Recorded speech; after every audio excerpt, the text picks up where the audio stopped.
Surcos del Territorio es una colección de obras de no ficción que está sacando la Pollera Editores, que invita a escritores y escritoras a narrar desde un punto de vista muy personal lo que significa crecer en algún pueblo o ciudad de la provincia. Salió el primero de ellos que a mí me encantó. En el pueblo hay una casa pequeña y oscura del gran Vladimir Rivera, tremendo escritor y guionista. Luego les siguió La Pajarera de Eduardo Plaza Ávila y se suma a esta colección ahora Hija Ilustre de Bernardita Olmedo. A Bernardita la conocemos y la habíamos entrevistado muchas veces antes como Bruta por su trabajo como ilustradora y como, me hace un poco de ruido decir, como trabajadora del humor gráfico, diríamos. La Bernardita además es guionista, trabaja en audiovisual y esta es su primera introducción en literatura, dice La Pollera, pero también a mí me vamos a hablar con la Bernardita porque a mí me parece que el humor gráfico también es una especie de literatura, no lo sé. Bernardita, ¿cómo estás? Hola, bien, bien, ¿y tú? Pues ¿Te muy reíste con contenta lo de de, encontrarme nueva contigo. cierto que es un agrado? Sí. Cada vez que nosotras conversamos con la Bernardita tenemos ahí unos bonitos cuestión de gustos, previamente que pueden buscar. Hablando de Bruta, pero ahora vamos a hablar de Hija Ilustre, Sí. que es, o sea, partir Bernardita por reconociendo que tu trabajo siempre es muy personal y muy expuesto. Como que tú estás ahí siempre, también con Bruta, con tu gráfica, ¿cierto? Muy como instalándote al medio y mostrando tu tu intimidad, tu mirada respecto al mundo. En Hija Ilustre, me imagino que también fue un trabajo de memoria y de pensar tu familia, de pensar tus contextos, de pensar tus relaciones. ¿Cómo fue el proceso de aceptar esta invitación de la pollera y lanzarte en este camino de armar esta Hija Ilustre? Y mira, de hecho siento que este libro es mucho, mucho más personal, es lo más personal que he hecho, porque siento que con las viñetas eh, aún me puedo, si quiero, si quisiera, aún me puedo esconder, entre comillas, en que es una página de viñetas, no necesariamente me pasa a mí, son temas que yo hablo en general, por poner un ejemplo. En cambio acá no, es mi nombre, es mi lugar, son mis lugares, son mis imágenes de infancia, es mi familia. Entonces, cuando me invitan a esto, yo igual estaba súper consciente de eso y de que a mí me cuesta harto hablar de mi intimidad como al público, digamos, me cuesta. Entonces, los dos libros anteriores de la colección también eran bastante personales, porque esa también es la idea, es una colección de no ficción. Entonces yo al principio igual tuve un poco de temor por eso. Una era como qué tan interesante puede ser algo que diga respecto a mí y a este pueblo chico, no sé.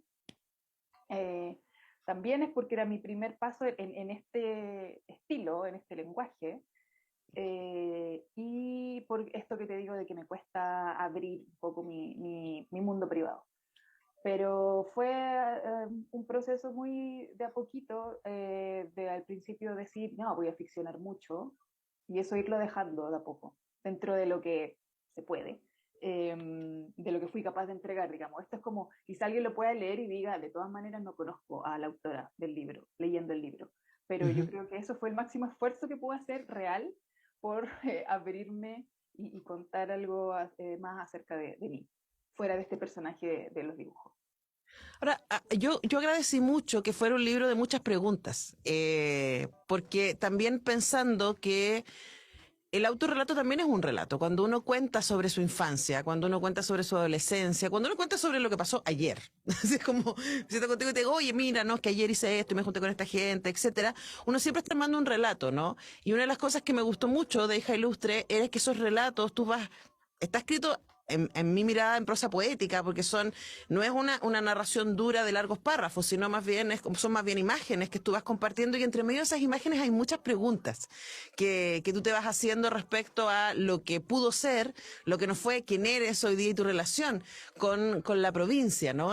Cuéntanos también sobre esa lógica de escritura que a mí me pareció súper original y muy honesta en decir, esto no está marcado en piedra. Sí, total. Claro, yo tenía y tengo muchas preguntas que tampoco buscaba responder, que yo me hago constantemente, que me cuestionaba sobre qué es pertenecer a un lugar, como que eso es algo que yo me pregunto mucho y como digo, no busco responder porque no lo sé. Cada quien se hará la pregunta también, esa es como la invitación también, a compartir estas reflexiones si es que a alguien le tocan. Y sobre la manera en que está escrito, fue después de muchos intentos de, o sea, de ir probando, como es, no sé, creo que unas 3 veces fui buscando una voz distinta. Al principio iba a ser solo una narradora, no sé qué, después no, lo cambié, hasta que en un momento de, no sé, clic, que pasa nomás, empecé a escribir estos textos cortitos que me resultaban ser mucho, mucho, mucho más cómodos. Yo me imagino que también eso es porque es una manera en que yo me expreso, como en general, como este formato corto, esto de decir las cosas de una manera muy directa, con los dibujos o con la webserie, como que me gustan estas cosas de escribir de una, como cachetadas, como fragmentos. Entonces escribí varios de estos fragmentos, de hecho el primero, el que abre el libro, fue el primero que escribí. Y fue como, ya, aquí hay algo, esto me gusta. Y lo compartí con mi editor y él también dijo, ya, esa es la manera, sigue por ahí. Y ahí ya no paré más. Entonces, creo que tenía que ver con la manera en que yo me expreso y que me hacía sentir más cómoda escribir de esa manera y no perderme en intentar escribir un texto más largo o más descriptivo o de una manera en que yo no sé escribir, que no me sale escribir. Entonces iba a perderme en eso, en buscar escribir de esa manera antes que escribir realmente como yo quería escribir. Y creo que esta fue la forma más cercana a lo que soy yo y estas son las herramientas con las que yo contaba poder expresarme. Así que por eso tiene esa forma la escritura. Claro, que además es muy diferente a los otros dos libros de la colección, entonces que me pareció como un bonito ejercicio, es decir, este acercamiento también es posible y hace mucho sentido. Ahora, entiendo el desafío que tú nos dices que comparte el exponerse, a mí me parece que eso siempre es un ejercicio tremendamente valiente, ¿no? Pero también el ejercicio de recordar y de poner en palabras aquello que puede resultar un poco nebuloso, ¿no? Tanto en términos de las relaciones familiares, porque tú vas hasta tu bisabuela, de cómo han sido las relaciones, especialmente entre las mujeres en tu familia, que vas compartiendo, ¿cierto? Hasta tus relaciones con tus amigas de infancia, ¿cierto? Tu relación con los espacios, con los lugares.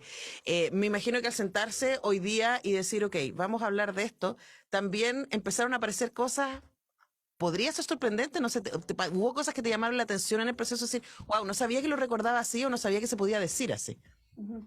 Sí, yo creo que me fui quitando una caricatura que yo también me había hecho del lugar o de la gente del lugar. Y ahí eso habla también de mi soberbia o de, no sé, como siendo súper sincera, yo partí el libro eh, también con una idea muy infantil, como de voy a hacer este libro para que no le guste a la gente de mi pueblo, como sacándome los juicios que yo tengo y no sé, pero también evidenciando que quizá, no sé, me creo superior porque yo me fui, ya, y toda esa tontera, que lo decía riéndome, pero obviamente de algo cierto tenía que ver ahí. Y en el proceso, claro, obviamente me fui quitando mucho de eso, aunque igual hay cosas con las que yo estoy de acuerdo, que por algo me molestan de este lugar eh, y me lo cuestiono. Pero sí fui apreciando, por supuesto, mucho más este lugar, esta historia que este lugar tiene, esta historia de siglos de lucha, de resistencia. A mí siempre me pareció muy admirable. Y esto ahora me significó reforzar aún más esa idea, pero también volver a estos lugares y encontrarme con este lugar que, como sea, es mi espacio tranquilo. Aunque a mí me guste mucho vivir en Santiago y me guste mucho la ciudad, y yo también con eso diciendo, quizás soy una mala sureña porque se supone que tengo que decir que no me gusta la ciudad, pero a mí me gusta mucho la ciudad. Pero así todo siempre, pero fue como darme cuenta que en realidad como sea, es mi lugar y me gusta volver igual y es un lugar tranquilo en el que yo quiero que vivan mis sobrinas, por ejemplo. Yo quiero que ellas vivan ahí, que se sientan parte de ese lugar, que aprecien ese lugar. Entonces resultaron cosas muy lindas al ir escribiendo y creo que también me fui quitando esta cosa infantil que te digo del principio. Ujú. Ahora, nuestros auditores deben tener esta sensación un poco rara de decir, a ver, pero ¿qué lugar es, no? Porque hablamos del sur, hablamos de una zona legendaria por la resistencia mapuche, hablamos de un paisaje, ¿cierto? Hablamos de un pueblo. En el libro tú vas nombrando algunas calles, ¿no? Pero es un ejercicio tremendo que, al igual que en esta entrevista, en el libro nunca se dice el nombre del pueblo. Sí, y no, y sabes que eso no me di cuenta al principio, fui escribiendo sin nombrarlo. Me imagino que después tenía que ver con esto mío de no contar todo, no sé, no tengo claro por qué no.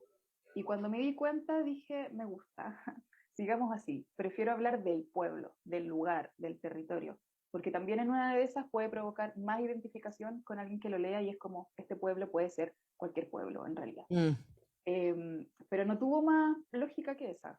Eh, este pueblo está en la novena región, se llama Purén, y es una zona, está en la cordillera de la costa, es un pueblo muy chico, tiene, no sé, 11.000 habitantes, y claro, tiene toda una historia épica, porque es una zona mapuche, donde después en el 1800 empezaron a llegar colonos y se le empezó a repartir las tierras entre colonos y chilenos, y estas tres líneas, digamos, se empiezan a unir y empiezan a conformar, para bien o para mal, pero empiezan a formar este pueblo, estas culturas que se van mezclando, pero que a la vez, y aquí vienen como todo esto que te digo que me separa a veces, tampoco se mezclan tanto. Entonces también me provoca eso de, se quiera o no, hoy en día todavía hay, creo yo, cierta discriminación, cierto racismo, pero como muy tácito, porque yo creo que si tú le preguntas a alguien, te va a decir que no, que jamás, obvio, yo tengo amigos mapuche, o yo tengo amigos de acá, ¿no? Pero yo creo que de todas maneras hay algo ahí tácito que no se mezcla. Entonces así surge, esta es como más o menos la onda que tiene este lugar. Sí, es que estaba pensando a propósito de eso mismo que tú dices. Yo hice el ejercicio de no buscar qué pueblo era. Porque Ujú. en Google uno podría, porque además nombras a Malugatica como un referente del pueblo, ¿no? Entonces uno es fácil a poner Malugatica y ver el lugar de nacimiento. Pero dije, no, voy a seguirle el juego a la Bernardita y no voy a saber qué pueblo es. Hasta que terminé de leer el libro y además está en la página web de la pollera y dice que Claro. Purén se suma, ¿cierto?, a surcos de territorio. Pero me parece que es muy poderoso en el sentido que tú dices, ¿no? De que cualquier pueblo pequeño del Gualmapu, podría caber en esta descripción. Además pensaba en la cantidad de pueblos del sur que yo conozco, la cantidad tremenda que no conozco, que tienen los mismos nombres de las calles, ¿no? Que tiene la calle Sí. Imperial, que tiene la calle con los nombres de los toques, ¿cierto? Que tiene la calle con los nombres de los colonizadores, de los conquistadores. Y están estos cruces que son muy interesantes porque, claro, son al mismo tiempo singulares, y particulares de ese territorio, pero al mismo tiempo tienen que ver con un tipo de experiencia del pueblo sureño en el territorio del Gualmapu, que uno se puede encontrar. Y también preguntarte por eso, ¿no? Por esta construcción social, por estas diferencias que aparecen y desaparecen. Tú hablas de una compañera de colegio que era muy rubia y que todo el mundo como que la tenía como referente, la chiquilla que izaba la bandera, que iba primero, que aparecía, no sé qué, pero que era una otra edad, tan otra edad como podía ser también los niños y niñas mapuches que rodeaban los espacios. También hablemos de esa como sociedad dispersa, no solamente diversa, sino dispersa, Sí. que caracteriza a Chile en general, pero yo creo que a estos pueblos en particular. Sí, y lo que pasa en los pueblos chicos es esas dos cosas que te digo, que es como sentir, esto todo desde mi punto de vista, alguien puede decir que no, por supuesto, pero en mi experiencia, eh, claro, están aún eso de la rubiecita, el rubiecito, el rucio, la rusia, el negro, no sé qué, aún, con más o menor violencia en ese lenguaje, pero existen esas diferencias. Pero a la vez, al ser un espacio tan pequeño, también posibilita que la Rusia y la niña mapuche sean amigas, porque van a ir a la misma escuela, al menos hasta la básica, cuando después puede ser que en la media se separen porque una se va a estudiar a otro lugar mejor o no sé, pero se da mucho eso también, que puede ser muy diversa el grupo de amigos que uno tenga. Y quizás en la ciudad eso no pasaría, porque están mucho más marcadas las diferencias aún. Entonces en estos pueblos sí íbamos todos al mismo, bueno, había más de una escuela, pero pocas escuelas de todas maneras, pero sí estábamos todos en un mismo espacio, o la plaza era la misma para todos nomás. Los lugares para jugar eran los mismos para todos. Entonces, eso sí posibilitaba que toda esta mezcolanza se diera, aunque al final del día después cada uno se fuera a su lugar distinto, a su lugar de origen distinto. Ujú. Y eso quizás también se empezara a notar cuando empezáramos a crecer.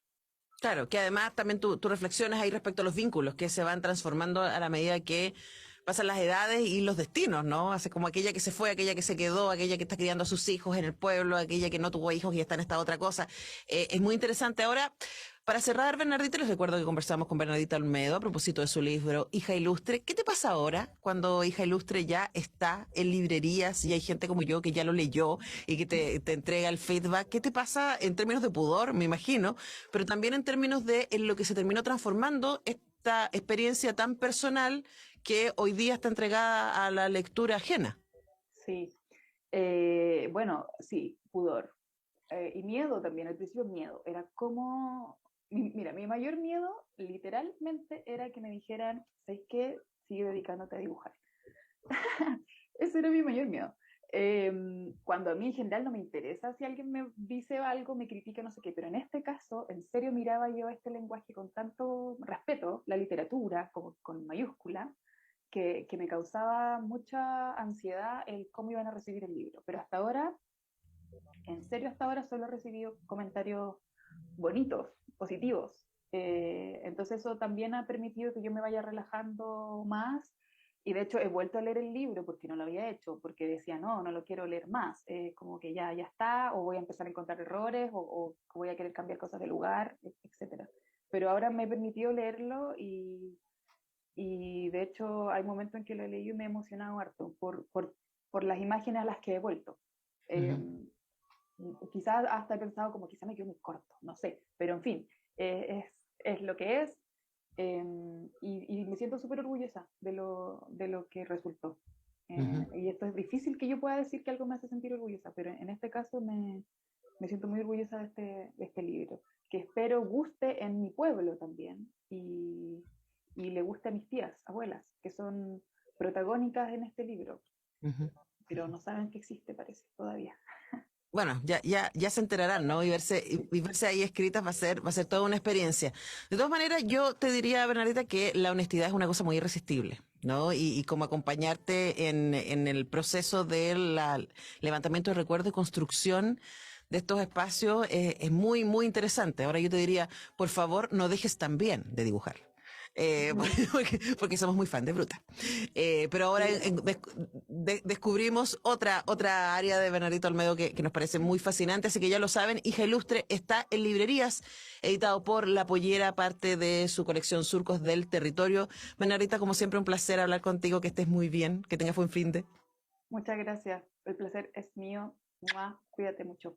Te mando un besote y yo me voy despidiendo con dos invitaciones. Mañana a las 20, Bernardita estuvo en Cuestión de Gustos y mañana vamos a tener un Cuestión de Gustos con Sofía Calvo, destacada periodista, especialista además en moda consciente. Vamos a hablar de sus libros y del trabajo de mirar el ejercicio del vestir desde otro lugar. Eso es a las 20. Y a las 21 nos vamos a ir a las montañas de la locura con mis compañeritos en la República de las Letras. Vamos a estar leyendo a Lovecraft, así que no se lo pierdan, va a estar de cuco, realmente. Nosotros despedimos el semáforo de hoy. Nos encontramos el lunes a las 10. Que esté muy bien.